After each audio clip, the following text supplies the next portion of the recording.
الحمد لله ذي الجلال وشارع الحرام والحلال.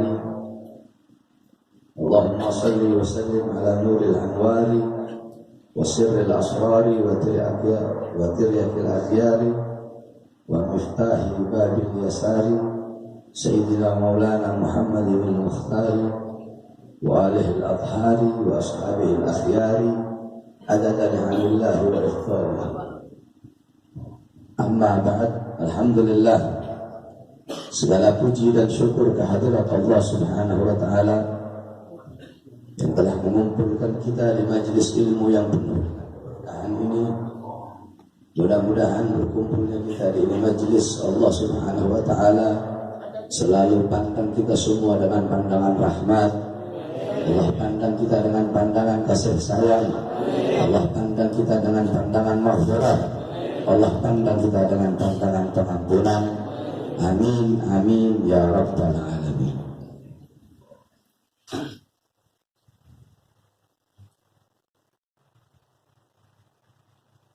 Bab selanjutnya Al-Faslul Tsamin, bab ke-8 fil taubah, tentang taubat.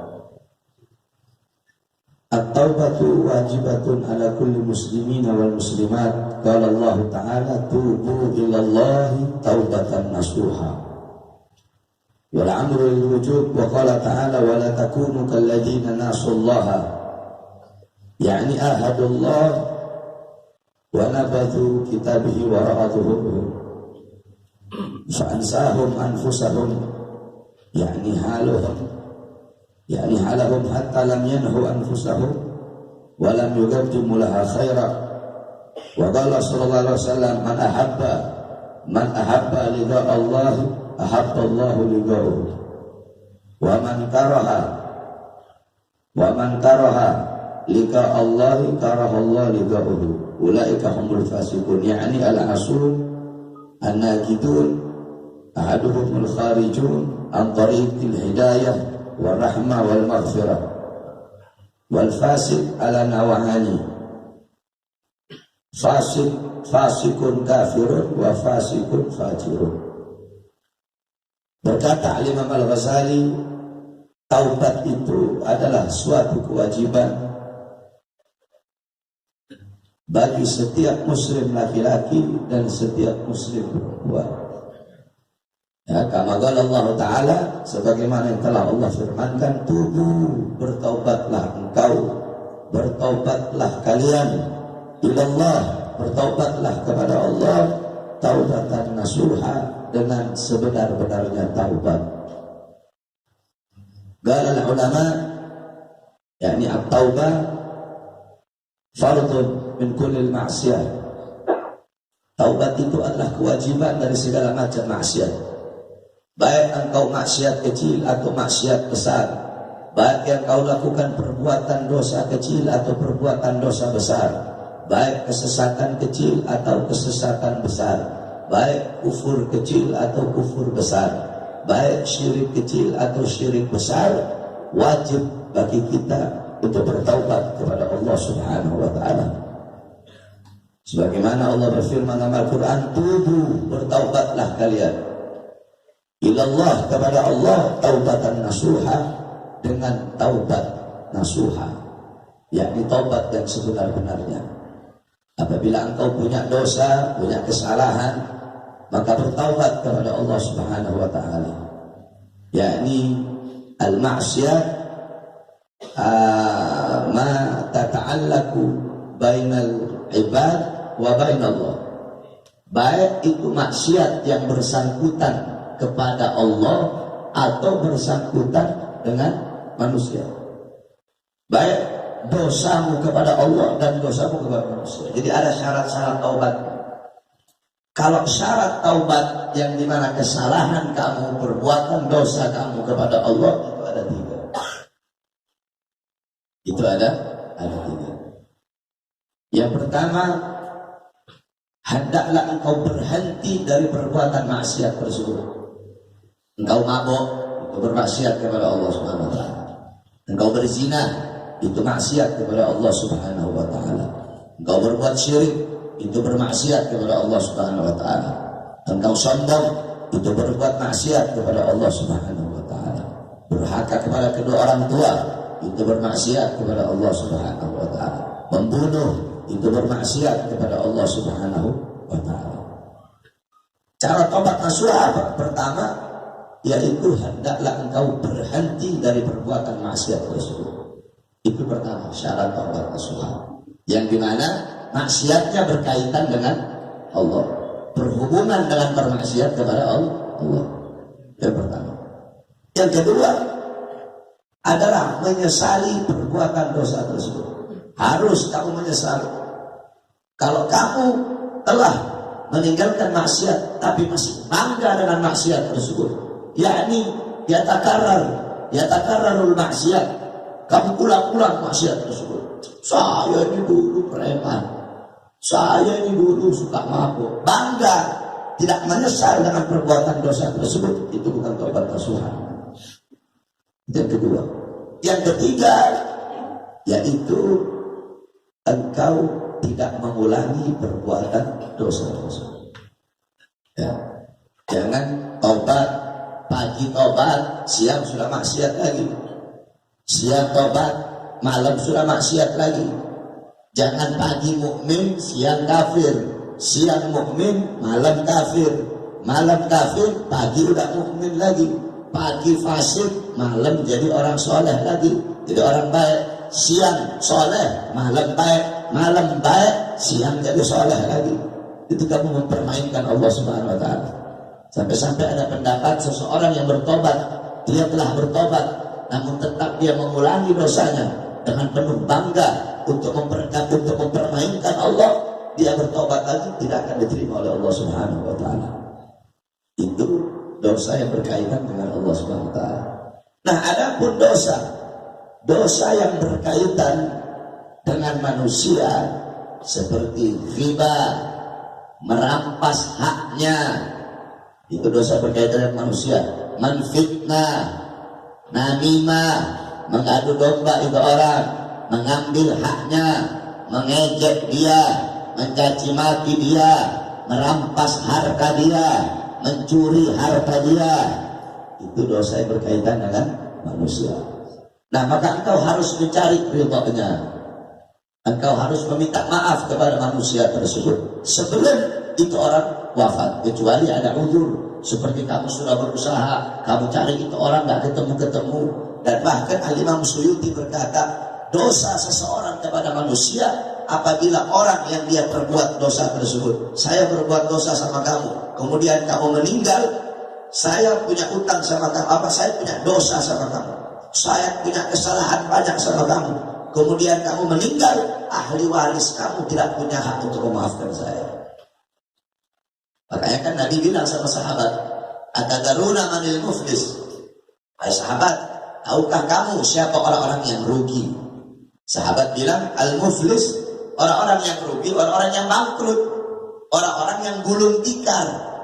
Kata Nabi, bukan. Al-muflisu ja'a fi yaumil qiyamah.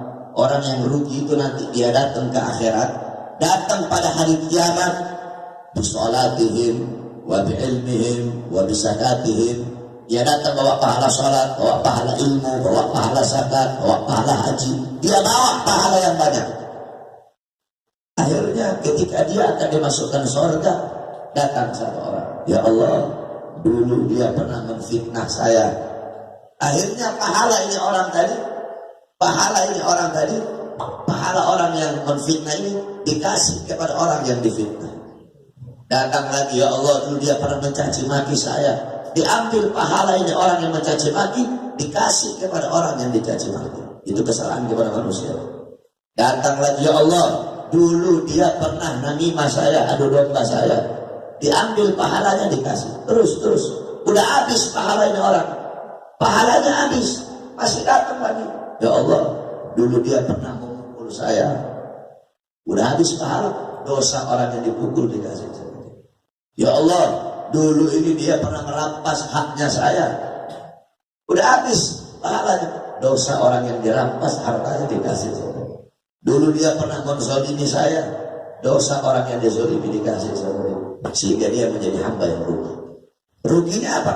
Datang bawa amal pahala, habis amal pahalanya tergantikan dengan dosa-dosa kepada manusia yang dia lakukan, sedangkan sebelum wafat dia belum bertobat kepada Allah dan belum meminta maaf daripada mazlum, orang-orang yang dia zalimi tersebut. Itu, ya. Kemudian tubu ilallahi taubatan nasuha. Ini adalah kewajiban untuk bertobat kepada Allah. Ya, wal amru, adapun perintah Allah ini adalah suatu kewajiban. Wa qala ta'ala, sebagaimana Allah Subhanahu wa taala berfirman, wala takunu kalladzina nasullaha, janganlah kalian menjadi orang-orang yang lupa kepada Allah. Lupa kepada Allah Subhanahu wa taala, yakni ahadullah wa nabadhu kitabu wara'a dhuhurihim, yang dimana orang-orang yang berjanji kepada Allah Subhanahu wa taala, mereka berjanji kepada Allah tetapi mereka mengingkari kitab Allah Subhanahu wa taala dan meletakkan kitab Allah tersebut di belakang pundak mereka. Ya, fa'ansahum anfusahum, sehingga Allah membuat mereka lupa terhadap diri mereka, yakni halahum hatta lam yanhu anfusahum wa lam yuqaddimu khairan, sehingga dia lupa dia punya diri dan dia tidak mendahulukan daripada hal-hal yang baik. Wa qala sallallahu alaihi wasallam, dan berkata Rasulullah sallallahu alaihi wasallam, man ahabba liqa Allah ahabba Allah liqa'uhu, barang siapa yang cinta untuk berjumpa dengan Allah, barang siapa yang pengen berjumpa dengan Allah Subhanahu wa taala, maka Allah juga pengen berjumpa dengan itu orang. Wa man karaha, dan barang siapa yang tidak suka liqa Allah, untuk berjumpa dengan Allah, karahallahu liqa'ahu, maka Allah Subhanahu wa taala juga tidak mau berjumpa dengannya. Jadi kalau kamu cinta, kamu pengen, kamu suka berjumpa dengan Allah, Allah juga suka berjumpa dengan kamu. Tapi kalau kamu tidak mau berjumpa dengan Allah, Allah juga tidak mau berjumpa dengan kamu. Maksudnya apa? Allah suka dengan taubatnya kamu. Sampai-sampai dalam hadis diriwayatkan bahwasanya Allah Subhanahu wa taala lebih suka kepada orang yang bertaubat. Senangnya Allah itu, Allah lebih senang daripada senangnya seseorang yang kehilangan onta, kemudian tiba-tiba dia menemukan ontanya. Kita kan kalau lagi kehilangan barang, lama kita cari-cari gak ketemu itu barang. Sekalinya ketemu kan senang banget kita. Ini barang lama-lama saya cari gak ketemu, kan bahagia kita, senang kita. Nah, Allah lebih senang kepada orang yang bertobat dari senangnya seseorang yang kehilangan barang lama kemudian dia menemukan barang tersebut. Saking senangnya Allah Subhanahu wa taala kepada hamba-hamba yang bertobat. Ulaika humul fasikun, sesungguhnya mereka adalah orang-orang yang fasik. Siapa orang-orang yang fasik? Yakni al-asun, yaitu hamba-hamba yang suka berbuat dosa. An-nakidun ahadahum, yaitu orang-orang yang suka melanggar janji-janjinya. Al-kharijun, orang-orang yang keluar antara hidayati wa rahmati wal maghfirati, orang-orang yang keluar daripada jalan hidayah, daripada jalan rahmat, dan daripada jalan maghfirah. Wal fasik ala naw'aini, adapun fasik itu terbagi menjadi dua. Al-fasik itu yakni al-fasaqa bisa diartikan orang-orang yang keluar. Orang-orang yang keluar, jadi al-fasaqa min ibadatillah, orang yang keluar dari ibadah kepada Allah, jadi tidak beribadah kepada Allah. Kalau orang-orang Arab itu suka bilang fasaqat ar-radbatu fasaqat ar-radbatu min syikri min gisri, fasaqat ar-radbatu min gisri, telah keluar, ya, telah keluar itu ar-rutab, rutab itu kurma basah dari daunnya. Jadi fasa itu orang yang keluar. Maksudnya apa? Orang yang keluar dari ibadah, keluar dari sholat, yakni tidak beribadah kepada Allah. Yakni maksudnya apa? Ya bermaksiat kepada Allah Subhanahu wa taala. Nah, fasik itu ada dua. Fasikun kafirun, ada orang fasik yang kafir. Wa fasikun fajirun, ada orang fasik yang rusak. Ada orang fasik yang kafir, ada orang fasik yang rusak. Fal fasikul kafiru huwa man lam yu'min billah wa rasulih wa kharaja 'anil hidayah wa dakhala fi dhalalah. Adapun fasik yang kafir itu yaitu huwa man lam yu'min billah, adalah dia orang yang tidak beriman kepada Allah Subhanahu wa taala wa rasulih, dan tidak beriman kepada Rasul Allah Subhanahu wa taala Nabi Muhammad. Wa kharaja 'anil hidayati, dan dia orang yang keluar dari hidayah, keluar dari petunjuk, wa dakhala fi dhalalah, dan dia masuk di dalam kesesatan. Kama qala Allah taala Fafasaka an amru rabbih, yaitu mereka orang-orang yang keluar, orang-orang yang menentang daripada perintah-perintah Allah Subhanahu wa taala, yakni kharaja an ta'ati amru rabbih bil iman, yakni mereka keluar dari ketaatan atas apa-apa yang diperintahkan oleh Tuhannya, yaitu Allah Subhanahu wa taala. Allah perintahkan salat, dia tidak salat. Allah perintahkan puasa, dia tidak puasa. Allah perintahkan zakat, dia tidak zakat. Allah perintahkan haji, dia tidak haji. Allah perintahkan berbakti kepada kedua orang tua, dia durhaka kepada kedua orang tua. Jadi dia bermaksiat, dia keluar daripada ketaatan dan tidak beriman kepada Allah Subhanahu wa taala. Ini orang fasik yang kafir, yakni orang yang tidak beriman kepada Allah Subhanahu wa taala. Tidak beriman kepada Allah dan meninggalkan perintah Allah. Allah perintahkan beriman, dia tidak beriman. Wal fasikul fajir, dan adapun orang fasik yang rusak, yang suka bermaksiat, huwallazi yashrabul khamr wa ya'kulul haram wa yazni wa ya'si Allah taala wa yakhruju min tariqil ibadah wa yadkhulu fil ma'siyah wa la ya'ti syirk.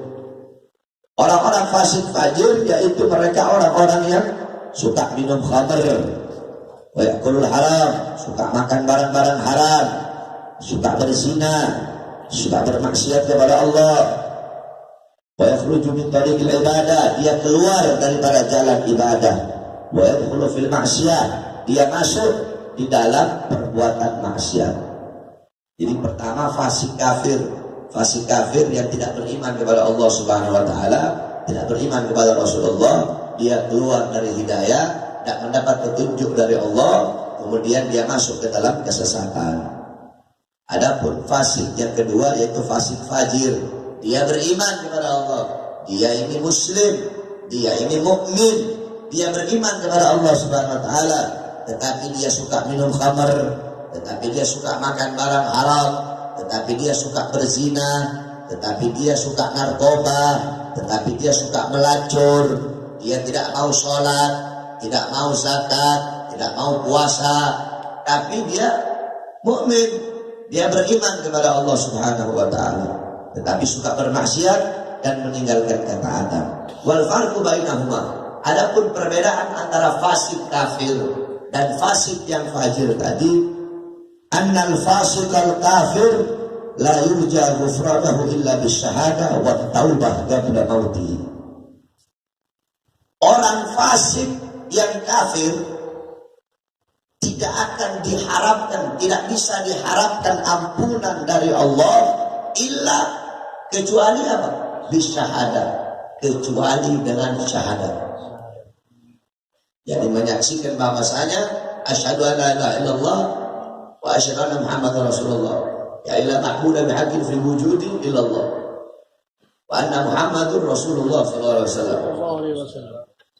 Jadi seorang fasik yang kafir, dia tidak akan diampuni dosa-dosanya, tidak akan diampuni kekafirannya sebelum dia mengucapkan dua kalimat syahadat, yakni wa tasdiq fil qalb, dan membenarkan dalam hatinya, bukan cuma di lisannya saja, tapi membenarkan dalam hatinya. Wa taubat, dan bertaubat kepada Allah Subhanahu wa taala sebelum datang kematiannya. Wal fasikul fajiru, adapun orang fasik yang fajir, yakni orang fasik fajir tapi masih mukmin, masih beriman kepada Allah, yurja ghufranahu bitaubah qabla al-maut, masih bisa diharapkan ampunan masih bisa diharapkan ampunan bagi dia sebelum apa? Sebelum datang kematiannya dia. Yakni selama matahari belum terbit dari barat. Walaupun dia mati, sebelum dia mati, dia belum mati.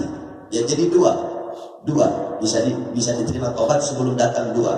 Kalau disini kan satu. Sebelum datang dua. Pertama, sebelum matahari terbit dari barat. Ya, ini alamat saat. Sebelum matahari terbit dari barat, kalau matahari sudah terbit dari barat, tidak ada pintu tobat. Yang kedua, sebelum nyawa terlepas dari jasadnya. Selama nyawa masih berada dalam jasadnya, selama dia masih bernafas, maka selama itu pintu pengampunan Allah Subhanahu wa taala selalu terbuka bagi hamba-hamba yang ingin bertaubat kepada Allah Subhanahu wa taala. Kenapa? Fa inna kulla ma'siyat asluha min asy-syahwah an-nafsaniyah yurja ghufranuha wa kulla ma'siyat asluha min al-kibr la yurja ghufranuha wa ma'siyatul iblis kana asluha min al-kibr fayanbaghi lak an tatuba min dhunubika qabla al-maut raja'an an yaqbalaka Allah kama qala Allah ta'ala wa huwa alladhi yaqbalu at-tawba 'an ibadihi wa ya'fu 'an as-sayyi'at. Al-ayat yakni yatajawazu amma amalu bi qabli taubah wa qala sallallahu alaihi wasallam at-ta'ib min dhanbi kaman la dhanba lahu. Perhatikan ya, jadi orang fasik yang fajir itu bisa diharapkan ampunan. Bisa diharapkan ampunan dengan apa? Dengan bertaubat kepada Allah. Qablal maut, sebelum datangnya kematian. Kenapa? Fa inna kulla ma'siyat asla min asy-syahwat an-nafsaniyah yurja ghufranuha. Karena setiap maksiat yang berasal dari syahwat, setiap maksiat yang berasal dari nafsu, syahwat kamu, nafsu kamu mendorong untuk bermaksiat, mendorong untuk berbuat dosa. Maksiat yang berasal dari syahwat itu masih bisa diharapkan ampunan. Kenapa? Li'anna maksiat Adam min syahwat. Karena maksiat Nabi Allah Adam itu berasal dari syahwat. Syahwatnya, nafsunya pengen makan buah kurdi, sehingga Allah keluarkan Nabi Allah Adam dari surga. Ketika Allah keluarkan Nabi Adam dari surga, Allah terima taubatnya ketika berada di kota Mekah. Kenapa? Karena maksiatnya berasal dari syahwat. Sebaliknya, ada pun maksiat yang berasal dari sombong, maksiat yang berasal dari kibir. Nah, ini maksiat yang tidak bisa diharapkan ampunannya kecuali dengan betul-betul dia bertaubat kepada Allah Subhanahu wa taala sebelum datang dia punya kematian.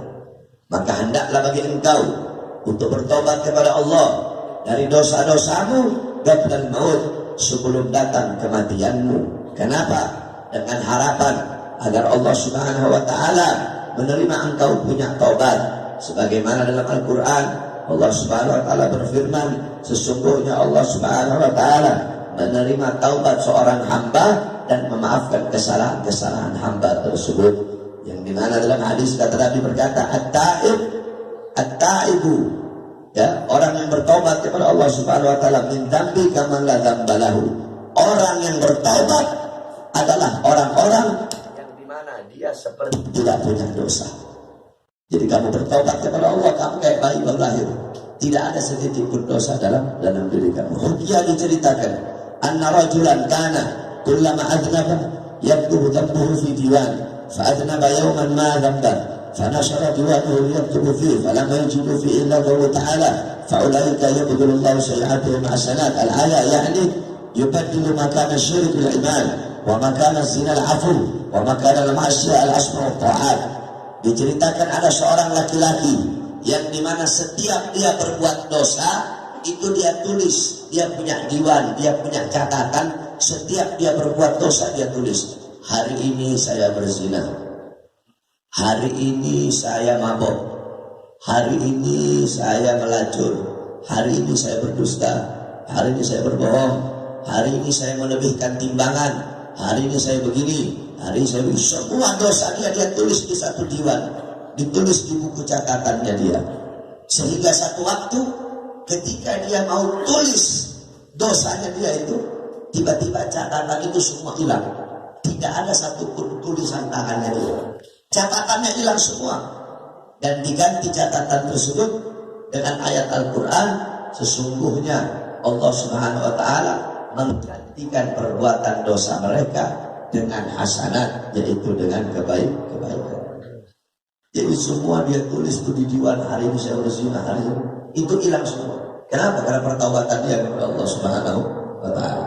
Sehingga ketika dia pengen tulis lagi dosanya, udah gak ada itu catatan, diganti dengan ayat tadi. Sesungguhnya Allah Subhanahu wa Ta'ala mengganti keburukan kalian, keburukan mereka, Allah ganti dengan kebaikan. Maksudnya apa? Syirik, Allah ganti dengan iman.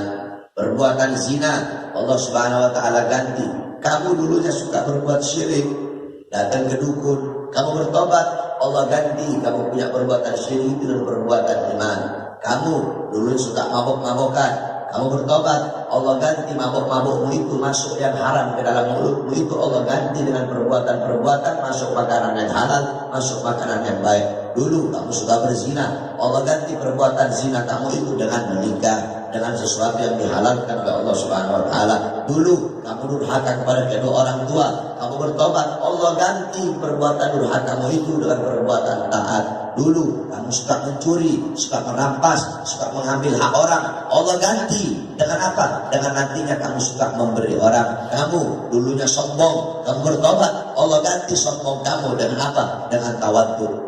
Allah ganti semua keburukan kamu dengan kebaikan apabila engkau ingin bertaubat kepada Allah Subhanahu wa Ta'ala. Maka jangan pernah kamu malu untuk bertobat kepada Allah Subhanahu wa Ta'ala, sebesar apapun dosa yang pernah engkau lakukan. Lihat bagaimana pertaubatan para sahabat Nabi Muhammad SAW. Di zaman Nabi ada seorang wanita. Ketika Nabi duduk bersama sahabat, datang ini wanita tadi. Ini wanita datang, dia berkata, "Ya Rasulullah, sesungguhnya aku ini telah berzina ya Rasulullah." Ihmarrat wajhu, merah wajahnya Nabi, kayak mau keluar darah dari mukanya Nabi. Ketika Nabi lihat, ternyata ini perempuan lagi hamil. Nabi itu ngarep ini orang gak usah ngomong seperti itu, tapi tetap ini perempuan ngomong. Kenapa? Karena dia itu pengen bertobat kepada Allah Subhanahu wa Ta'ala. Tolong sucikan aku ya Rasulullah, sucikan aku, hukum aku ya Rasulullah, biar aku jadi suci. Aku menerima had, aku menerima rajam apapun darimu ya Rasulullah. Kata Nabi apa? Engkau sedang hamil, biarkanlah nanti kalau kamu sudah selesai hamil baru kamu datang lagi bukan? Akhirnya 9 bulan selesai hamil, datang dia bawa anak. Ya Rasulullah, aku sudah selesai hamil, tolong ya Rasulullah, aku pengen bertobat ya Rasulullah, tolong Allah dulu mampuni dosaku, tolong sucikan aku Rasulullah. Nabi hancur hatinya Nabi hancur. Lihat ini perempuan kayak bayi. Kata Nabi apa? Biarkan kamu susui dulu bayi kamu, sampai nanti kalau udah kamu sakit, udah gak nyusu, baru kamu bawa kemari kamu punya bayi. Akhirnya dibawa lagi sama itu perempuan, sampai selesai 2 tahun, selesai dia sakit, baru dia datang, ya Rasulullah udah. Kalau kita kan gak mungkin kayak begitu. Ini perempuan saking memiliki iman yang teguh, pengen taubat. Padahal hukumannya dia mati, dirajam dia, zanil muhsan, dia udah punya suami tapi berzina. Akhirnya apa? Dia datang ke Rasulullah, udah aku selesai sakit. Akhirnya kata Rasulullah, man arada an yakfil hadas sabi. Kata Nabi, siapa yang pengen menjaga ini anak, maka kelak dia akan berjumpa dengan di surga. Akhirnya ada sahabat Nabi yang ngurusin anak ini perempuan, kemudian dirajamlah sama Nabi Muhammad sampai ini wanita mati. Ketika ini wanita udah mati, Nabi sholatin jenazahnya. Padahal ada seorang pesina, Nabi sholatin jenazahnya. Akhirnya kata si Umar bin Khattab, ya Rasulullah, kenapa kamu sholatin jenazah itu perempuan? Dia kan pesina. Apa kata Rasulullah? Kesungguhan dia dalam bertaubat, 1 taubatnya dia cukup untuk 70 penduduk Madinah yang berbuat dosa. Karena begitu teguhnya dia akan bertobat kepada Allah Subhanahu wa Ta'ala. Seperti itu. Kemudian ada Tha'labah bin Abdurrahman. Beliau sahabat Nabi yang dimana satu waktu beliau tidak sengaja, ada satu perempuan yang sedang mandi, tirainya kebuka, nggak sengaja lihat, ditutup kata beliau begini. Kalau sengaja kan beda lagi. Kalau sengaja itu ada satu hadis dalam kitab Marqatus Su'ud Tasdiq qala Rasul man tala'a fi baiti qaumin bighairi idrihim faqad halal lahum an yufaqqa ainahu. Barang siapa yang ngintip-ngintip isi rumah seseorang, ngintip-ngintip isi rumah tanpa izin dari pemilik rumah, sang pemilik rumah halal mencolok kedua mata. Fudul, mau cari tahu, ngintip lihat rumah, itu istrinya Habib, itu anak-anaknya Habib, itu hartanya Habib, itu begini, itu ininya orang, itu fudul, ngintip-ngintip isi rumah, sang pemilik rumah halal mencolok kedua mata. Kalau sengaja, ini kan beliau nggak sengaja, langsung beliau tutup. Akhirnya nyesel beliau. Akhirnya apa? Beliau ngilang, beliau cari gunung yang tinggi, nangis, nyesel. Padahal cuma gitu doang. Kamu pagi hari siang soal maksiat, gak ada nyesel-nyesel. Kamu tahu Nabi Muhammad setiap hari kata Nabi, setiap hari 100 kali bertobat kepada Allah SWT. Padahal Nabi gak punya dosa, Nabi gak punya salah, tapi sehari 100 kali bertobat kepada Allah Subhanahu wa Ta'ala. Nah akhirnya beliau selama 40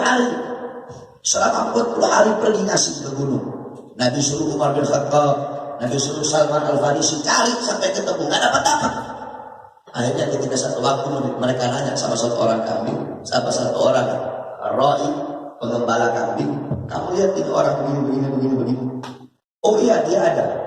Dia tidak pernah keluar kecuali selama 40 hari baru satu kali dia keluar datang ke sini. Itu Allah.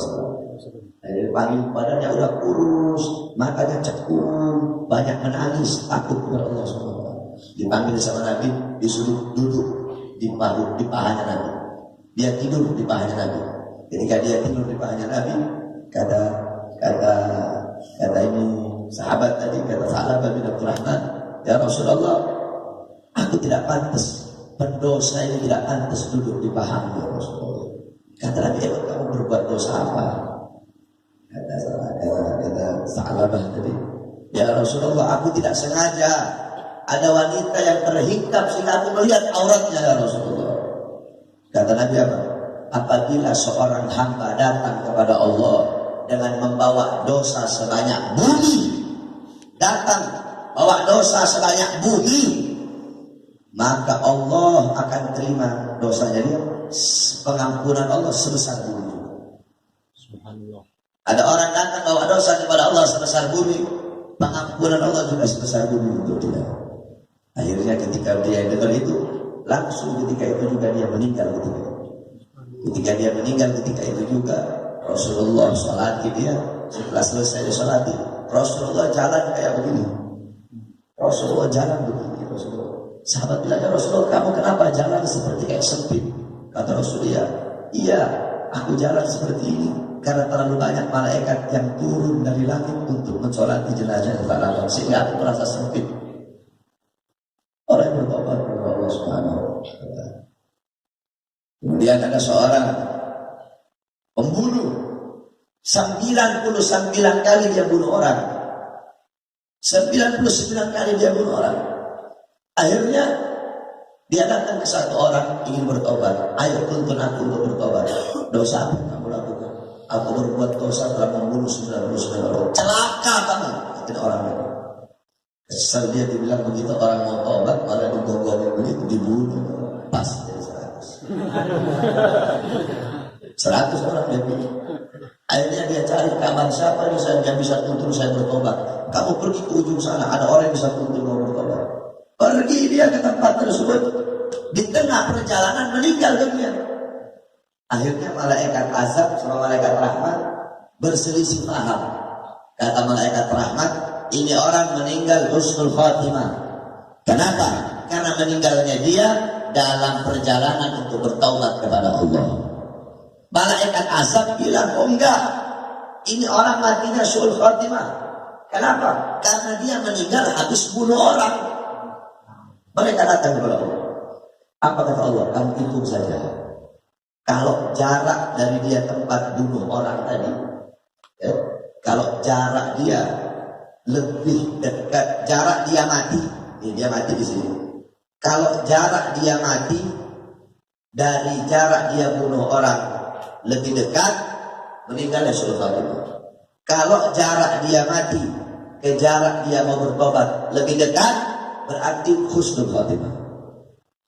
Akhirnya ketika dihitung sama malaikat, jarak dia lebih dekat kepada tempat dia bertobat, padahal belum bertobat. Karena dia niat bertobat, dihitung jaraknya, sehingga laki-laki tersebut meninggal dalam keadaan husnul khatimah. Al-Imam Abu Hurairah radhiyallahu anhu, satu waktu datang seorang wanita ke beliau, bilang, "Ya Abu Hurairah, aku berbuat dosa begini. Katanya, celakalah kamu itu celaka dan mencelakakan. Pergi jauh-jauh, aku takut dapat bala."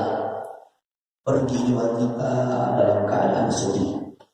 Akhirnya baru pikir, ya Allah, Rasulullah ini masih ada, tapi aku sudah mengeluarkan fatwa seperti itu. Dia datang ke Rasulullah. Ya Rasulullah, tadi ada wanita ngomong apa kata Nabi? Celaka kamu ini celaka dan mencelakakan orang. Cepat kamu cari. Dia cari selama puluhan hari, dicari-cari. Sampai-sampai anak-anak kecil kira ya Abu Hurairah udah gila nyari orang. Akhirnya begitu ketemu dibawa ke Rasulullah SAW. Akhirnya ini wanita sangat gembira, ternyata taubatnya bisa diterima oleh Allah Subhanahu wa Ta'ala. Nah, makanya bertobat kamu, sebesar apapun dosa yang kamu lakukan, ada yang lebih besar. Apa itu? Pintu pengampunan Allah Subhanahu wa Ta'ala. Sayyidina Umar bin Khattab, beliau dulu suka mabuk, suka bunuh orang, tetapi beliau bertobat kepada Allah Subhanahu wa Ta'ala. Ketika beliau pergi ke rumah adiknya beliau namanya Fatimah. Beliau pergi ke rumah adiknya Fatimah. Ketika itu ada sahabat Nabi namanya Khabbab sedang membacakan ayat-ayat Al-Quran. Sehingga ketika beliau mendengar ayat Al-Quran tersebut, tersentuh hatinya, bertobat, beriman kepada Nabi Muhammad SAW. Fudail ibn Iyad, ente tahu Fudail ibn Iyad, seorang ulama sufi, gurunya para ulama-ulama. Beliau itu mantan perampok.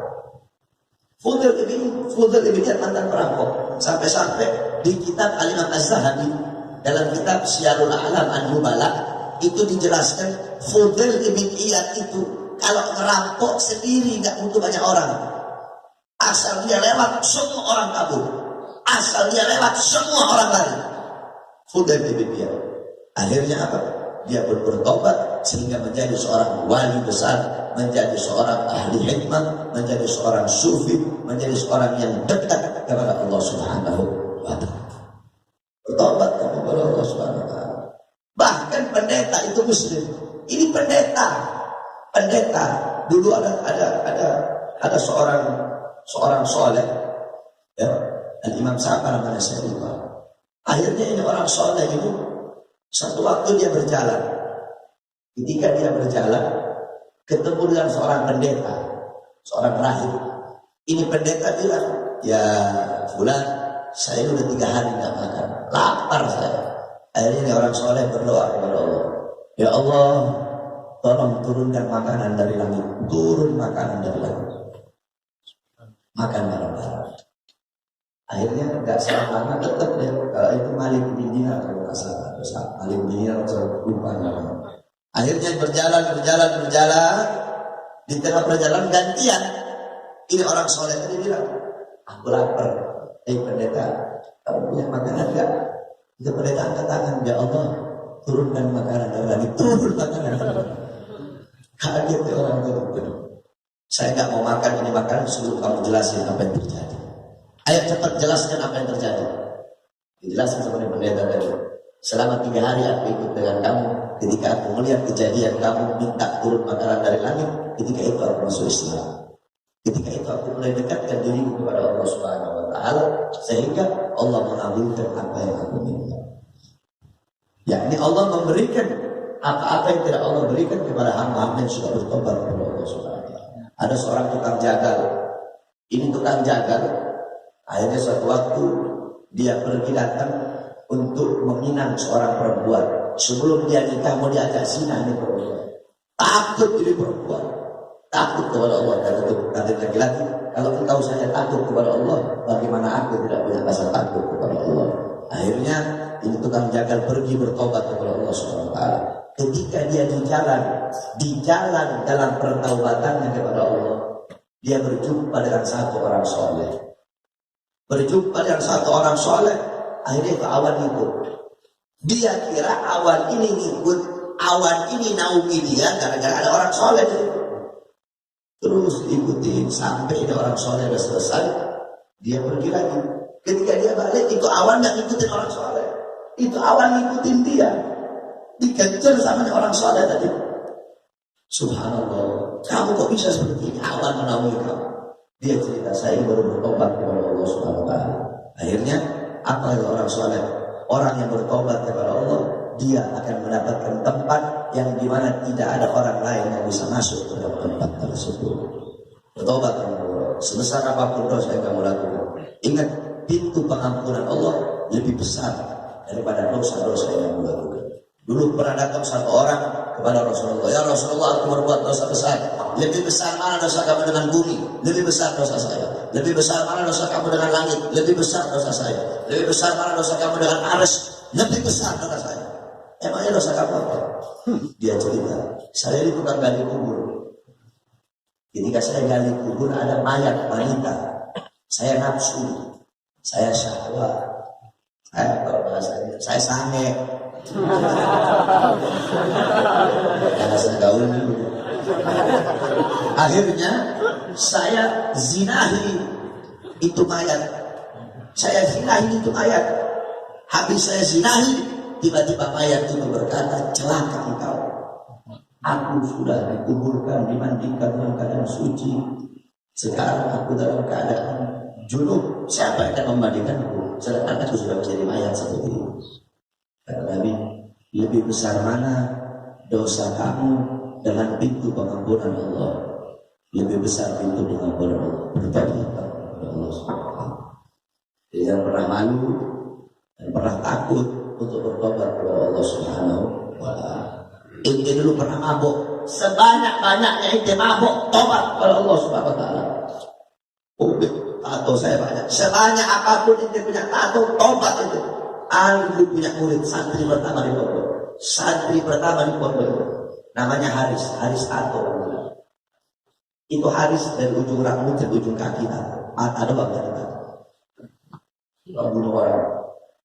Subhanallah, kita tahu dia meninggal lagi ngawal anak ceramah di Madura. Waktu itu lagi sakit dia di Saudi. Udah Haris itu nggak usah ikut. Enggak, ini lagi sakit liver, enggak mana mau ikut tuh. Sama tahu cara mati dalam keadaan berlaku. Mulai temen dia ikut sampai ada ceramah di Jawa Tengah dulu, di Jawa Tengah. Biasa yang mereka lakukan. Ini banyak orang-orang mau hijrah, al-muhajir. Jadi tahu, al-muhajir, qala Rasul, hada ashahul makna al-muhajir.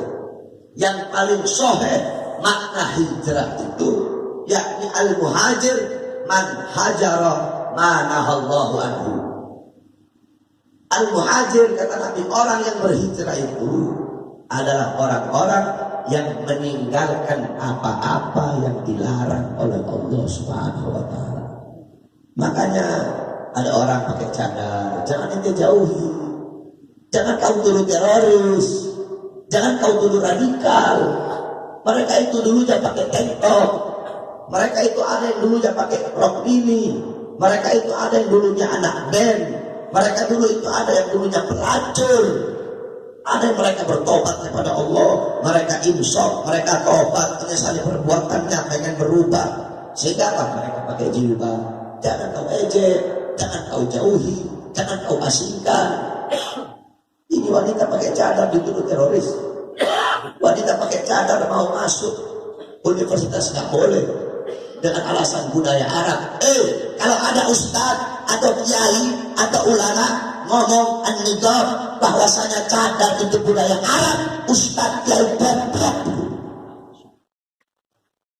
Kamu tahu wanita-wanita kami tidaklah wanita-wanita kami itu berpakaian pakaian seperti burung gagak hitam, hitam dari ujung rambut, hitam sampai ujung kaki, tidak kelihatan apapun. Itu datangnya bukan dari Arab, tetapi itu datangnya dari mana? Dari baginda Nabi besar Muhammad. Itu bukan kitab An-Nida, ada kitab namanya An-Nida.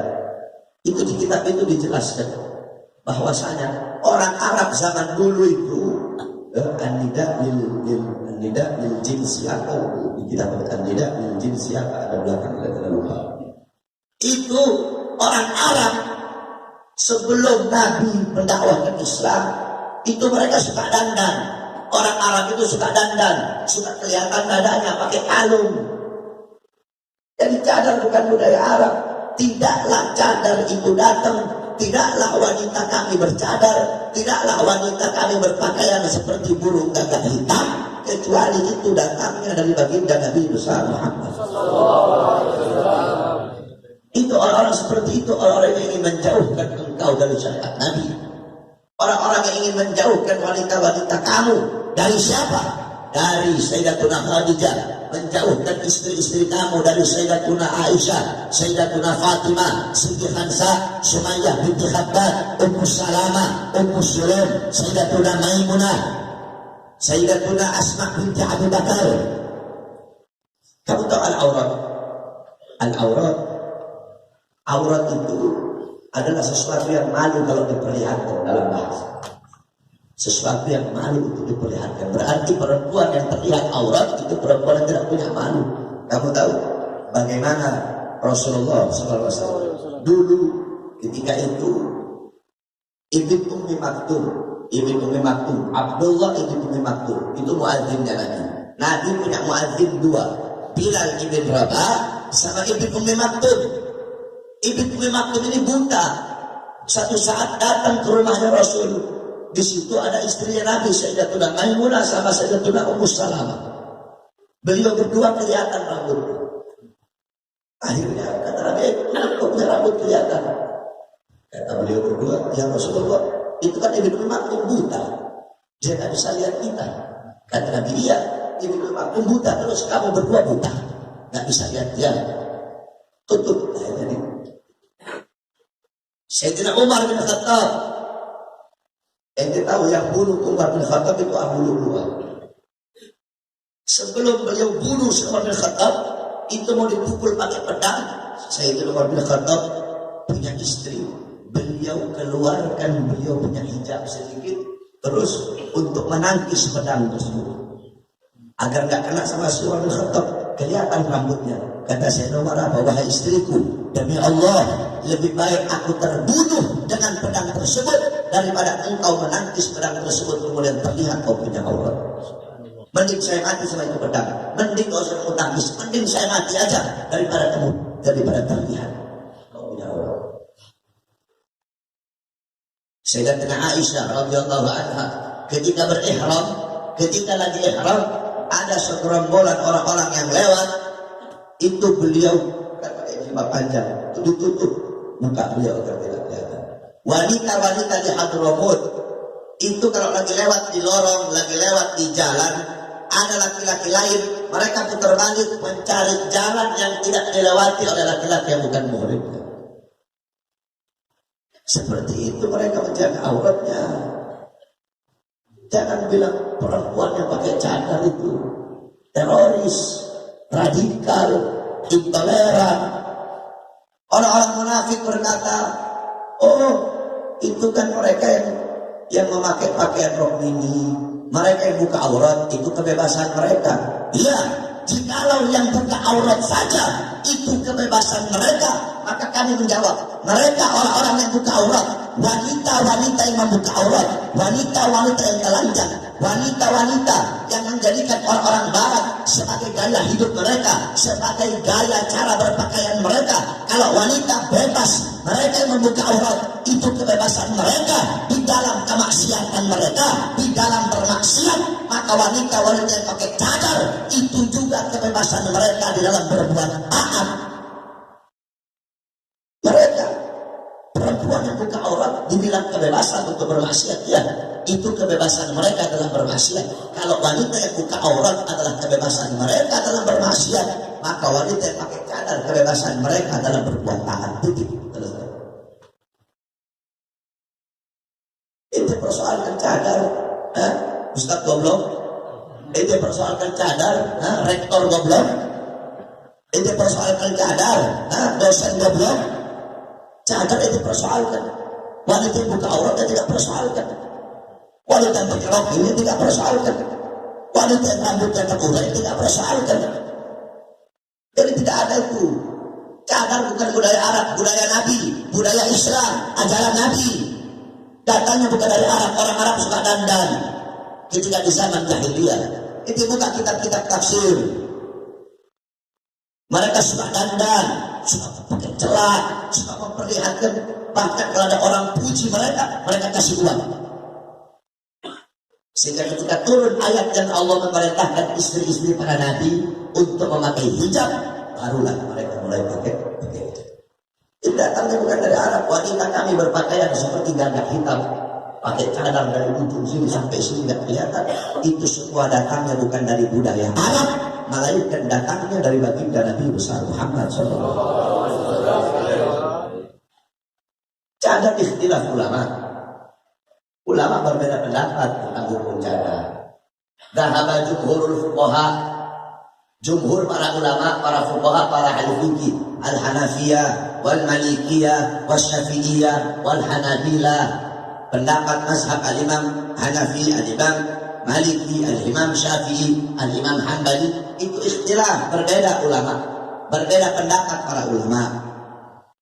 Contoh dari mereka, dari beliau-beliau, intinya fatwanya seperti ini, ya. Ada habal jumhurul fuqaha al-Hanafiyah wal Malikiyah wal Syafi'iyah wal Hanabilah ila anna al-wajha laisa bi'auratin. Ingat, tahu artinya? Sesungguhnya wajah perempuan itu bukanlah aurat. Wajah wanita bukan aurat. Wajah wanita bukan aurat. Wa idza lam yakun auratan, maka oleh karena wajah wanita itu bukan aurat, fayajuzu, maka diperbolehkan antasturahu wa tantakiba, maka diperbolehkan bagi dia untuk menutup wajahnya dan berniqab pakai cadar. Ya. Walaha antakshifahu wala tantakiba.